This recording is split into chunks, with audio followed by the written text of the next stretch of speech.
So Welcome thanks back. for the technical difficulties we had at the end of that episode, but we were going to wrap it up anyways and pick back up here. So Yeah. thanks again for joining us for the Strike the Ground podcast. We're going to talk more about homeschooling your kids and why it should be the right choice for you, right? Yes. Why you should go that route. Just do it.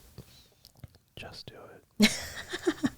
I did mention in the last episode, and maybe it got cut off, that we realize a lot of people are two-income households, and you have to send your children to school because that is how you live, right? You support your family by working two jobs. We understand that. We have the luxury of both working from home, so we are able to It's a benefit. I would say it's not a luxury, but benefit. it's definitely a good luxury for some. And I would say also though the lockdown, the pandemic has certainly opened up employers to the idea of teleworking for a lot of industries. Obviously, there's not manufacturing. There's a lot of industries you can't be offsite for. Right. That you have to go somewhere. Like if you work at the Amazon sweatshops, you have to go to work there to actually make a living. So we understand that obviously it's not the decision, the choice that you can make today. Yes. But at the same time, really, really, really think about what it would take for you to pursue that. And really think on the focus you want your family to have, because once you have that in mind and you have this order in your household with your spouse and yourself and your children, God will start opening doors and showing you ways, creative ways that you can homeschool, and you could do this. Yeah, because guess what? It doesn't have to be 8 hours a day. Why are you whispering? Say that loud. We don't have to school 8 hours a day. That's know, so right? exciting. Depending on where you live, there are homeschool laws. So consult your local regulations where Yes, applicable. check your state's Fine print. Check your state's homeschooling law. We're in Florida. We're in Florida, so we have a ton of freedom here. You should move here. I know a realtor. So my first, suggestion would be that check your homeschool laws, see how that, ties into how you could homeschool your children. For us, we have a ton of freedom. We don't have many, if any, real regulations that force us to do a certain number of hours or a certain number of days or subjects or anything like that. The potential for co-ops, things. There's a lot of community-based resources that could exist that you have no idea. Like we found one. Had no clue. I mean, I literally went to a meeting for something else at that church where that the library is, the resources for our local homeschool organization. So I'm like, I saw we didn't even know it was there. I saw the banner on the door, but I had no idea what that meant. Yeah. It means that you should do some research. Right. Right. If this is something serious, you should look into it, because there Even are if you're so not many serious about it. Like this, I would say that if this is something, idea that you're just entertaining, you're right. Look at it and see what steps that you would have to accomplish. And then maybe you just need to demystify like how hard this is. Mm-hmm. Because honestly, just because you have an early elementary education degree, sorry, those of you who have it, who might be out there, does not mean that that's what's required to teach your kids. You don't have to have that master's to teach your kids. I have a master's, but it doesn't do me any good. So I'm in the same boat. But at any rate, it's something that honestly, you don't have to be an A student like me. Sure. He's the A student. I'm the B But student. at the same time, like, do you actually, how often do you look at the transcript from high school or whatever for college for the teachers that teach your kids? You never do don't. that. Yeah, you just trust that they have the credentials that the school that you're sending your kids to requires. That's really it. You're trusting that the school has done their due diligence. But have you actually seen it? I don't expect you to do that. But at the same time, like, don't let someone that went to school be the reason why you don't look inwardly at yourself to pursue this for your family. Yeah. And that's not to knock teachers. We know a lot of teachers, and these are people that truly love to teach children. Teachers don't get in it for the money or for the hours or for their work day or anything like that. They do it because they love kids and they want to teach, and they have this passion to, help someone learn something. The good teachers. And, we appreciate those good teachers. I certainly remember the good ones I had growing up. I don't remember what they taught me, but I remember their heart and their desire to teach. And I think that that's a beautiful thing. So we're not knocking teachers. We love teachers. Yep. But, I was reading up on some statistics, and I found the National Home Education Research Institution. So everything I'm going to talk about, I'm just going to list off some things that I found on this organization's research site. We'll post links this, and all of that. So the National Home Education Research Institution, they specialize in homeschool research specifically, any kind of home learning. So I'm looking down at my computer, by the way. They said that between 2020 and 2021, in grades from K through 12, there were 3.7 million homeschooled kids. And that may have, obviously something to do with the pandemic as well. But in a home education program, 3.7 million in the 2020 to 2021 school year. That is a huge number. So people think that there are no resources, that you'll be by yourself, that you won't have. I would say most likely this has to do with kids that were actually pulled out of what we had to do. Education, we had to literally tell the local county here, our kids aren't going to your schools anymore. We're going to be responsible for them. Mm-hmm. And this is something that basically a document that we have to renew every single year and sort of prove. Not in Florida. You don't have to do that paperwork every year in Florida. Well, we have to still prove their progress throughout the year. So there are things in place that, we basically have to fall in line with the local education system so that we have this, we can school our kids, good government has to have regulations that so I have to tell them that I'm schooling my kids. It should be my choice, but whatever. Right. Right. And there is nothing to say that the success of an adult comes from education at a public school or homeschool. There's no way to really, you got it? That's not mine. It's yours. Mine's already quiet. So the Home National... You get thrown off there? Yes, he threw me off. All the beeping, sorry. The National Home Education Research Institution, they have been doing studies on specifically homeschooled children, this research around homeschooled children since 1980s. And they have some really great statistics on their website. And one of those things is that the home educated, I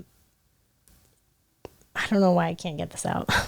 The home educated scores for kids that are home educated typically score 15 to 30% above public school students on the same standardized achievement tests. Yeah. Which means that there's this likelihood, depending on, obviously this is the same even if your kid's in school, how much you apply yourself to your kid's education will certainly have a huge impact on the intelligence that they gain, how much they retain of that information, primarily because, if my parents don't care about my school, why should I? Right. And the thing about homeschooling is that we now have the opportunity to sort of redefine how education occurs so that my kids can have the opportunities and not necessarily be held back because they weren't given the chance during school day because the teacher had to yell at a bunch of kids to be quiet and they didn't have the time to actually get through the lesson. And there's just a lot of behavioral management that occurs in schools nowadays that most of the school day is interrupted by stuff like that. And that's part of the family thing too, as far as, family having a really good solid foundation for your family, with how we parent our children. It does lead to better behavior based on how you discipline your kids, how you sort of show them the love and affection that they require, the attention that they require when they're at home, so that they don't need to look to other sources to help fulfill that within them. And, I think that's something that really reflects well with our kids, and we get complimented a lot about how well behaved our kids are. Not to pat ourselves on the back or anything, but I'm going to pat myself on the back. I'll pat you on the back. I'll pat you on the back. Oh, thank you. But we've done a pretty good job so far. And not to toot my own horn, but it has a lot to do with what you're going to involve yourself in your kid's life. Like if you're just going to stay buried in your phone, looking at social media all day, or you're going to come home. Like I remember in the 90s, it was turn the TV on and watch whatever was on TV until it was time for bed. And then like everyone just kind of zoned out and didn't pay attention to what was happening. It's like this level of involvement throughout the day. It doesn't have to be like you're lording over your kid, but at the same time, it's really good to kind of let your kids know that you're interested in them. Yeah. You're the parent at this point. Hopefully you're somewhat interested in your child. But it has a huge determining factor on a lot of things, not just these scores, but this is definitely a good point here that homeschooled students can score better on these same tests. That if you look at like where our kids were at for regular elementary school, they were basically using the system almost every day. Yeah. The standardized testing system every day. And a lot of schools are like that, where they just put kids in front of a computer screen and hope that they somehow absorb the information through the screen rather than actually instruct them. Yeah. And so this is actually a really good sign that if you involve yourself in your kids' education, there's a good chance they'll turn out a lot smarter than had they been left in the system. Yeah. And what's the other common misconception? This is the first thing that, well, maybe it's not a misconception, but what's one of the most common things you hear when you hear homeschool kids? Unsocialized immediately. That's the other thing, right? It's like people think homeschool kids are weird or they're unsocialized. And to be honest, like, that has a lot to do with the parent and not the kid themselves. Oh yeah. I mean, if the kid has like some social deficiencies, most likely the parents do too.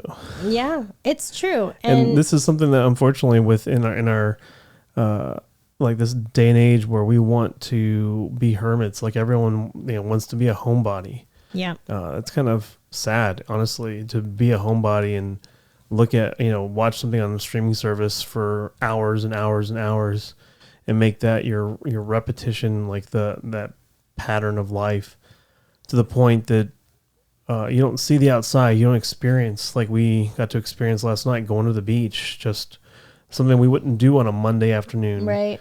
Go to the beach. Yeah. We went to the beach. We went to dinner late. It was still school night, we went and got ice cream at 9:00 at night because we could. Yeah. I mean, Some people might do that still if they're not us. But it was just something that, we have the freedom now because our kids they're not guided, or they're not encompassed by the way that the school schedule is defined. And I feel like that even in turn, to a certain extent, drives the 5-day work week we have here in the U.S. Right. And that they go hand in hand. Yeah. Absolutely, they go hand in hand. And back according to this, statistic, it says 87% of peer-reviewed studies on social, emotional, and psychological development show that homeschool kids perform statistically significantly better than those in conventional school. So that's a huge percentage. I mean, 87% of these peer-reviewed studies, they show that these kids are more socially developed than homeschool kids are more socially developed than kids that go to traditional schools. Because think about it too, like, if your kid's homeschooled and part of their day involves seeing how mom and dad work, like what their business is, they're going to learn a lot more about how the inner workings of a business are on a daily basis when they're homeschooled than when your kid's at school and you're at an office or whatever, and they have no clue, like some basic stuff. Like I would say that I was a little hampered by this too, just not having exposure to like normal things that adults deal with on a regular basis, from paying bills to, budgeting to talking on the phone, professional conversations. I mean, things that, I remember in the summertime, my mom used to work quite a bit, and I would have to, go to work with her when I was a kid, and she taught me how to write checks. I would listen to her. I would go with her to the bank. I would hear adult conversations, and I learned a lot picked up different things here and there about business just by being with her. And it wasn't necessarily school, but it was, in a way, it was teaching me along the way. Yeah, you have learned a lot more like about life if you just would have spent more time around your family who's right. like kind of, and this will be another episode, but a family that has really pursued the American dream. Yes. And clawed their way out of a third world country to coming to the US with a lot of like things were not necessarily perfect for them when they got here, but they're able to be successful. They're able to grow families, and that's something that it's one of those things that you kind of look at the American institutions and you just kind of put a lot of trust in what's available when it comes to school or when it comes to what the government is providing. And so I think it would have been huge like benefit for all three of you, your sibling, like your two siblings and you, to actually like have had that exposure even more so. Right.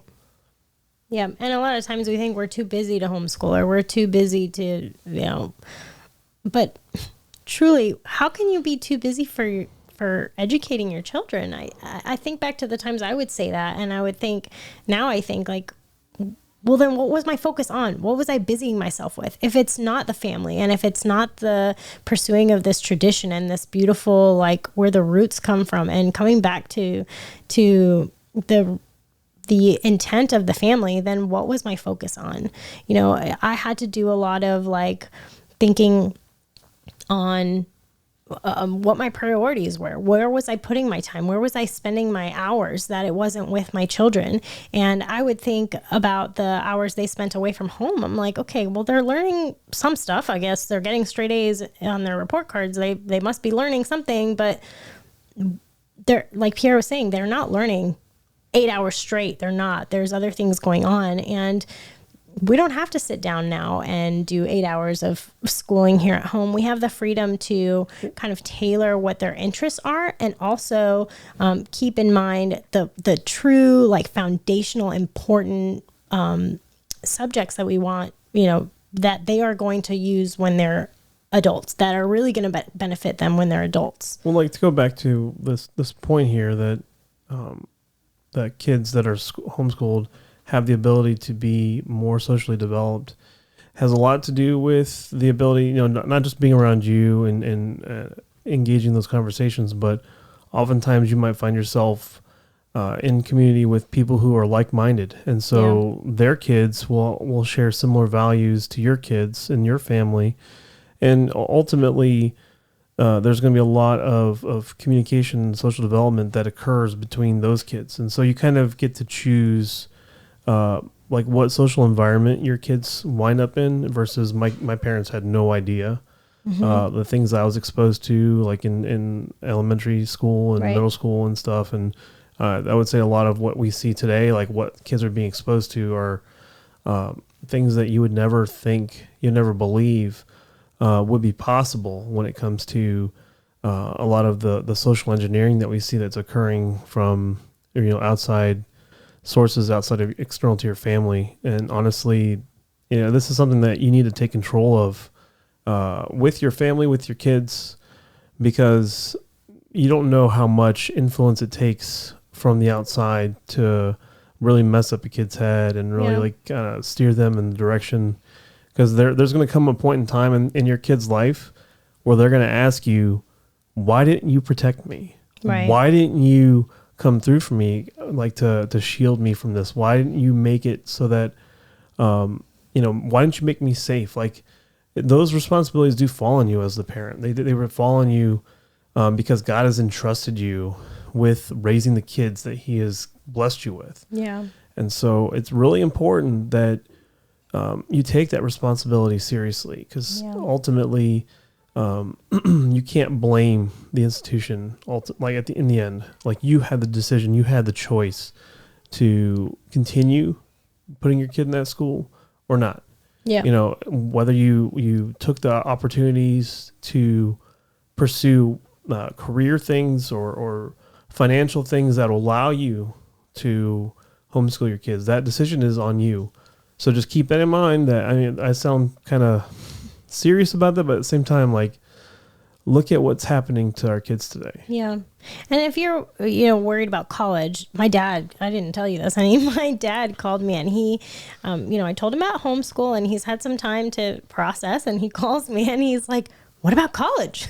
And I'm like, they can go to college if they want. There's nothing that, is going to stop them. And you know what? Isn't that great? Okay. But if they wanted to go to college and become something as an adult that requires them to have, their college degrees, they can do that. A homeschool kid has every opportunity, just as a regular kid, kid that goes to a traditional, local school. You just have to look into what testing they have to take, because guess what? Homeschool kids can take standardized testing. If you want them to take the FCAT and the whatever it's called now, it's not the FCAT, it's, the SAT, ACT, and all these things, they can. There's nothing that prohibits that. You can even have them tested every year to see where they are in grade level if you really wanted to know.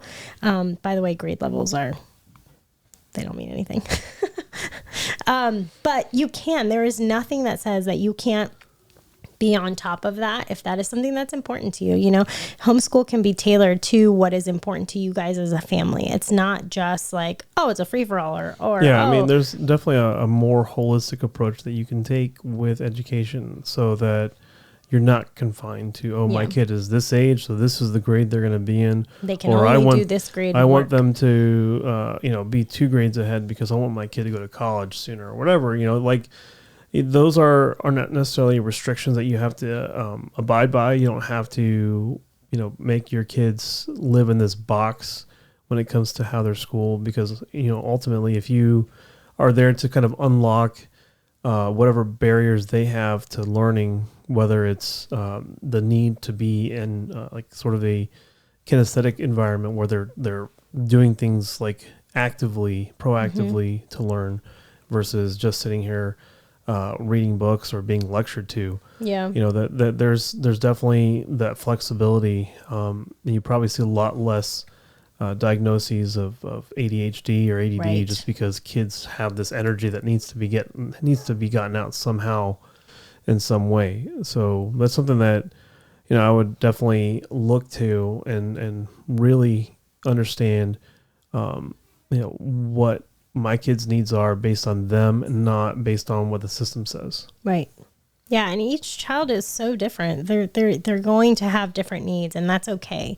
There are a lot of things you can teach together, though. I mean, science and history and those things you can do together as a family, and kind of tailor like reading and math a little bit more to what they can comprehend because of their age, and not necessarily because of whatever grade that they are said to be in because of their age.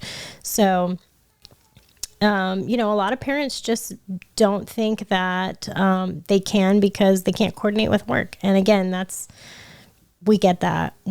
There's days when I'm working all day and we don't do any school. I think that was, maybe like yesterday. I mean, we didn't do school is what they say, like, oh, we didn't open a workbook, or we didn't crack open a math, whatever. But we went to the beach and they got to touch a shark and they got to play in the sand and they looked for hermit crabs, and they got to see how you how you fish from the surf and how fishing, you put bait on a hook, like just responsible things, just when it comes to a particular life skill, like that doesn't always have to be math, science, English, PE, social studies. Like, you don't have to hit all those subjects in the same day just because that's how the curriculum is designed at a kid's school. It's just important that your kids are learning, and that they're given the opportunities and the materials and the information to absorb, and in the way that makes the most sense for them. Yeah. And the last thing I want to say is literacy. You would be surprised that there are a ton of kids graduating high school that are considered illiterate.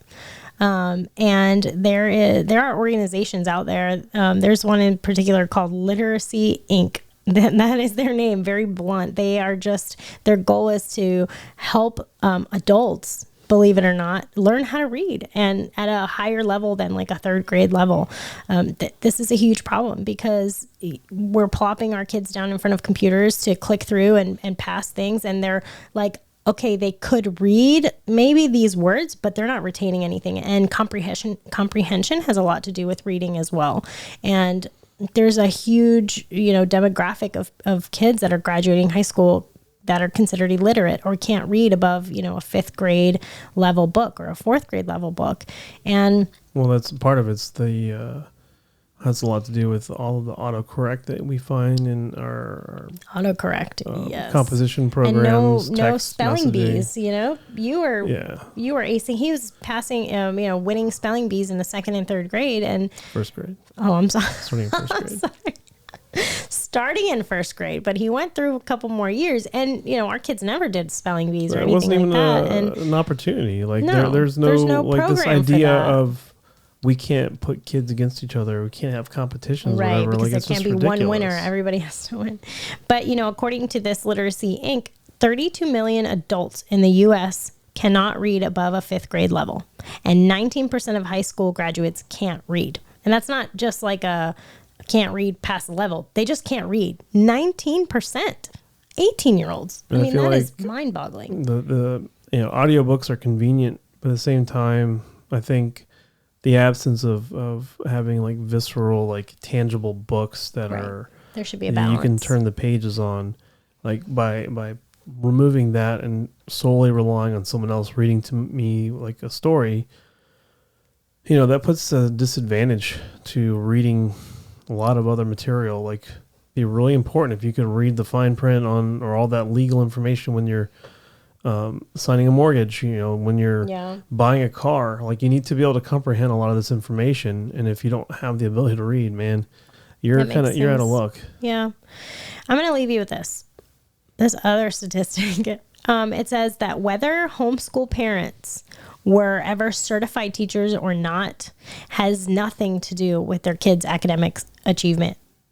Nothing. Whether in school, traditional school, or homeschool. It has nothing to do with it. So there you have it. You can do it too. Yeah. And if you don't live in Florida where it's free, you should move here. The free state of Florida. The free state of Florida. She didn't mean like monetarily it costs free. No money. Yeah, no, you gotta have money to move to Florida. But listen, it's not. It doesn't have to be so hard. It doesn't have to be this mystified, like you said. I like the word you used in the last episode. Is this mystified thing? Like it doesn't. It can be simple. It can be as simple as you love your children, you love your family, you want to take their education a little more seriously, and you want to keep the wonder and the excitement and explore the options that would have for your family and just the freedom that it brings. And so I would encourage you too. Like, okay, this seems like a huge Pierre is saying just do it. Okay. Mm-hmm. So if it seems too big to just drop everything and do it tomorrow, which I don't expect anyone to do that. No. However, take small steps. Right. Take this broad idea of homeschooling your kids or not. Hopefully you're going to think about doing it, but take this idea and then cut it down to the smallest factor that you can, let me talk to someone, find someone that is into homeschooling around me, or look and see if I can attend a meeting. Something as basic as that. Because I think it would be really important for you to hear the position from people around you. Like, you may hear, oh man, homeschooling is tough. I don't think I would have survived if I didn't take my kids back to school. I don't know if I haven't heard that yet. Yeah, all the people we talk to, especially the ones that sacrifices are worth it. The sacrifices are worth it. So I think you need to hear the testimonials, not just from us, because obviously we're a month in. I'm 1 month in. So we're the authorities on homeschooling. No, not at all. We're not trying to pretend like we are. If anything, we're just here to kind of give you a little bit about our story and why we decided to just go for it, because ultimately it's what's best for our children. And a lot of people will say, sorry to interrupt you, but a lot of people will say, oh, we'll do it for a year, and then after this year, we'll decide what to do next year. And deciding to homeschool, someone told me this years ago, a wonderful lady that we know who homeschooled 10 children. And she told me, if you're going to homeschool, it's a commitment for life. It's not secondary to public school. It is the original intent to teach your children. There's no, sure, school is there to catch you if something were to happen and you are incapable of completing, whatever it may be, you do have that, but don't go into it with that mentality. Go into it with knowing in your heart that this is the right thing. So that's what we want to leave you with. Just think on it and take those small steps. If it seems too big, knock it back down. Little bites, little things at a time. Yep.